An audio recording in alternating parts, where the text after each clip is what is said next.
Welcome to Rooftop Ministries. Pastor Ray here. Talking a little bit here in this little. Some people might be referred to as a little spiritual snack because I have no food here. Some people who just don't eat much, who eat very little, might consider it a meal. And the thing is, a lot of us go through discouragement in life and feels like God is slow to answer. God's just not going to answer my prayer. I give up. I quit. He's going to never deliver me. He's never going to give me what I need. He's not going to solve this problem. These things the devil gets in your head, He does it to all of us. But someone, either one of Jesus' disciples, or the people who followed him around, listened to his sermons, or was there, Jesus knew they were going through something. It could have been more people. But Jesus don't tell a story for no reason. He has a reason behind everything. Because, hey, he's God. He knows everything. So I'm going to read this story from Luke 18. Now, he was telling them a parable to show that at all times they ought to pray and not become discouraged, saying, in a certain city there was a judge who did not fear God and did not respect any person. Now there was a widow in that city, and she kept coming to him, saying, give me justice against my opponent. For while he was unwilling, but later he said to himself, even though I do not fear God nor respect any person, yet because this widow is bothering me, I will give her justice. Otherwise, by continually coming, she will wear me out. And the Lord said, listen to what the unrighteous judge said. Now, will God not bring about justice for his elect who cry out to him day and night? And will he delay long for them? I tell you that he will bring about justice for them quickly. However, when the Son of Man comes, will he find faith on the earth? First of all, let's get back to the beginning here. And for y'all, it was Luke 18. You can go back and read. I think I forgot to tell you. Start verse 1. The judges at that time, they ruled the cities. Each city. And they,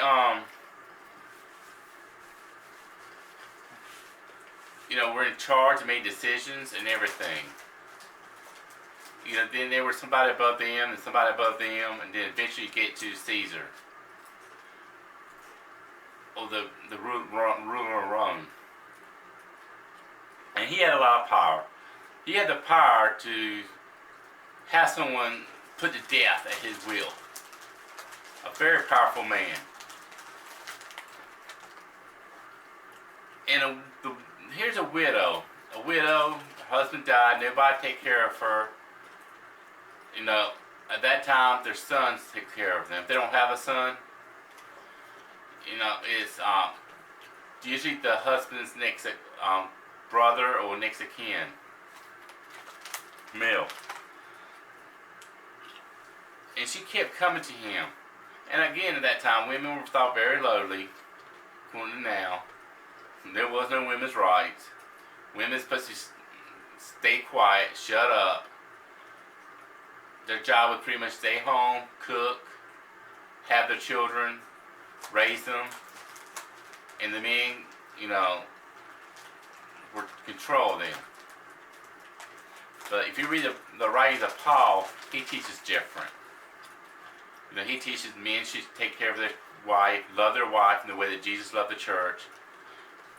And you can look at God's relationship with us as a pattern for our relationship with others, and even romance, and so forth. And I could do a whole sermon on that to explain that more. But this isn't about that. This is about discouragement. So here she is, keeps bothering this guy, and it says her enemy. Well, in this translation it says her opponent. In Greek, that also means enemy. And she kept coming to this guy and bothering him, bugging him. And he had the right, because at that time it was like if that would have really happened, he would have had her put to death. But that's how Jesus told the stories, in a hypothetical way. And he told them in a way people could understand. And it says, but for a while he was unwilling, but later he said to himself, even though I do not fear God, nor respect any person. So he definitely was a believer, and most likely worshiped Roman gods, or Greek gods.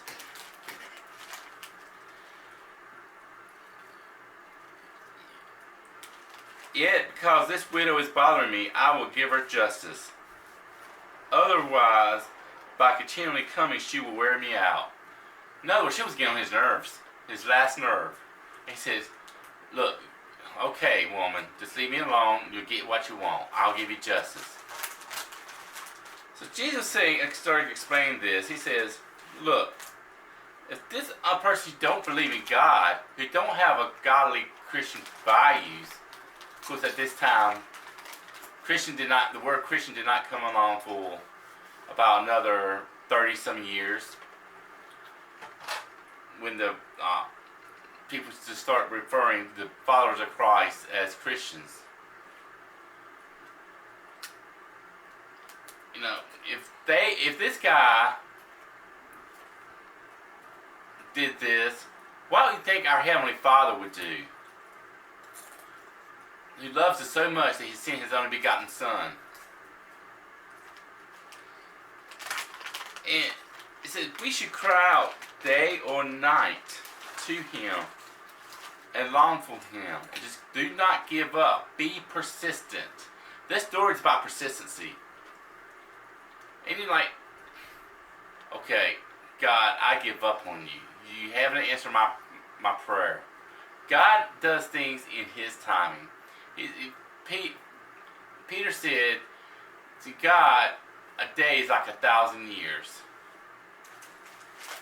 He's saying God does things, that's nothing to Him. And when in the eyes of eternity, 30 years isn't nothing. It's just like a blink of an eye. And He's going to do things at the right time that will be best for you, to prepare you. Me and my wife, we tried, after we got married, for about almost 3 years to get pregnant. Well, actually, about that time we got pregnant, or she actually when I got pregnant, is 2.5 years. And we were like, okay. And we had some thought she was pregnant a few times, took the test, negative. And I'm like, okay, God, I give it to you. When it's right, do it. Because you probably know we can't take care of it right now. And we weren't living for God at that time. But I had a Christian background. Grew up in the church. And you know, you probably know we're not able right now to financially take care of this child. And you're doing what's best.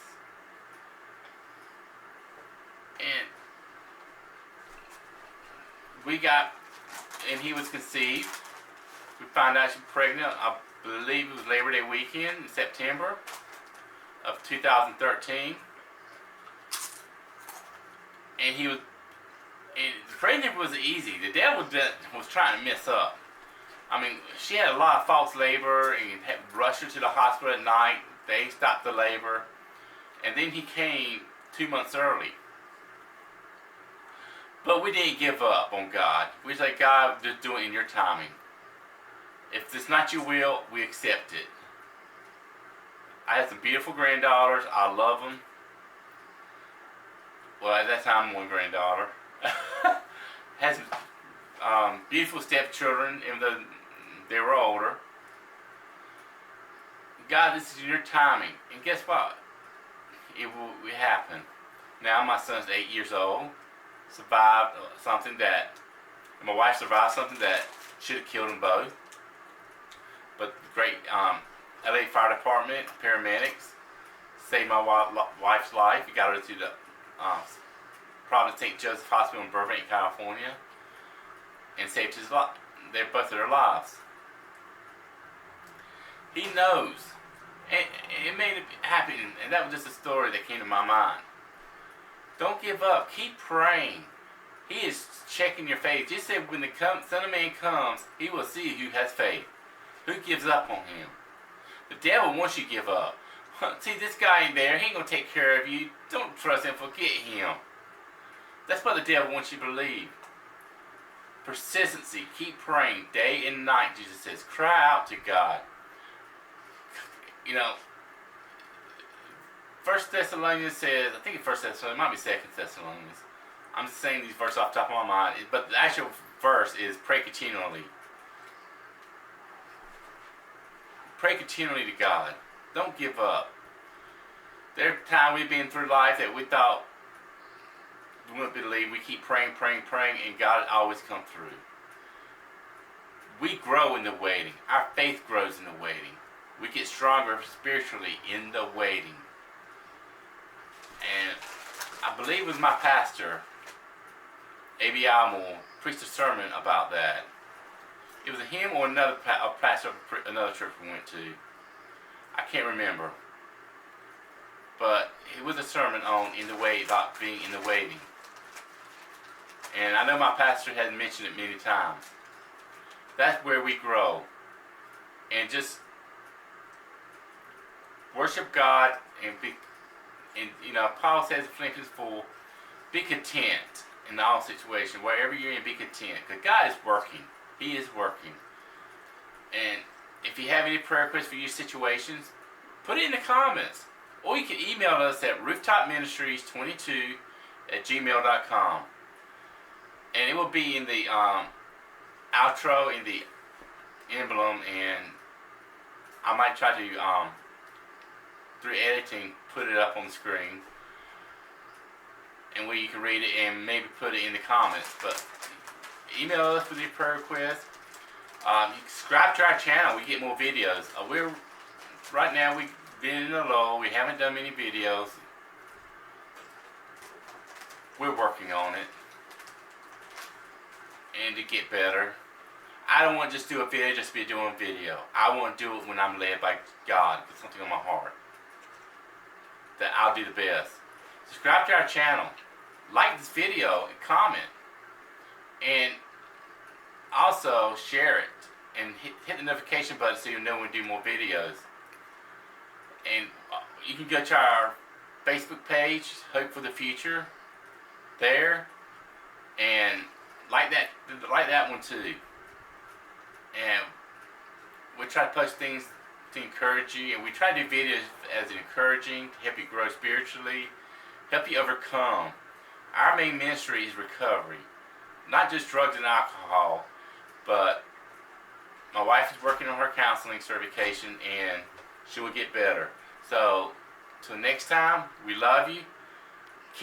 Just watch our video, and just support Rooftop Ministries through prayer.